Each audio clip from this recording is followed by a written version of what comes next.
Today, our focus is on the journey of Omar, aka.L.Debois, a former Def Jam recording artist, to Islam. Def Jam is one of the biggest and most popular record companies in America, and has a rich history made possible by the biggest names in American modern music. The beautiful, inspiring story of a brother who has worked with some of the biggest stars in the music in one of the biggest record labels in the world, Omar.L.Debois. When did you have your own moment of clarity? The moment of truth about Islam and calling to leave worldly things behind?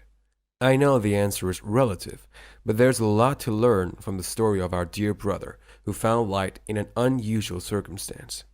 In a chat with Eddie of the Dean Show, Omar spoke extensively about his journey in music and his subsequent conversion into Islam. Omar.L.Debois grew up in a small neighborhood called Bloomsdale outside Pennsylvania, Philadelphia. He started music at a young age. During his formative years, he learned several music instruments such that by the time he was a teenager, he was playing and had already mastered the art of playing several instruments. His talents and skills earned him a recording deal with one of the most star-studded and popular North American record companies, Island Def Jam Records in California, Los Angeles. Omar.L.Debois would work alongside some of these big names in the industry while climbing the ladder to become one of the most recognized names in music himself. To further highlight how Allah can find and direct anyone to the path of Islam if He chooses to, may He help us stray firm in the path of Islam, inshallah. Omar was born and raised in a Baptist family. He didn't have any link to Islam in his formative years, and neither was he exposed to Islam later in life. How did Islam find him?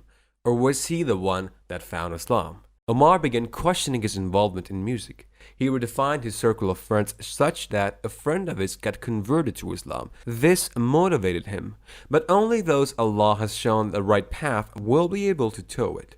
It wasn't his time yet. He got the Holy Quran as a gift, which he left somewhere in his house again. Allah guides whom He wills, and lets stray whom He wills. When the guidance of Allah finally found Omar.L.Debois, he walked away from the career he had been building all his life and walked away from the only thing he had known and could do really well. He walked away from the glamour that follows an artist, and the most important of all, he walked away from his impending career success as a recording artist. Many who didn't experience what he did would question his decision, and he didn't expect them to understand. Although he wished they did and followed his path, guidance belongs to Allah alone, and we can only try our best as humans. Omar took the Shahada in 2007 and since put his talent to use in propagating Islam through composing and reciting nasheed. As someone who is used to seeking excellence, Omar didn't leave this part of him behind, as he has now shared the same stage with notable names in Islam in North America like Zayn Bika, Baba Ali, Native Dean, to name a few.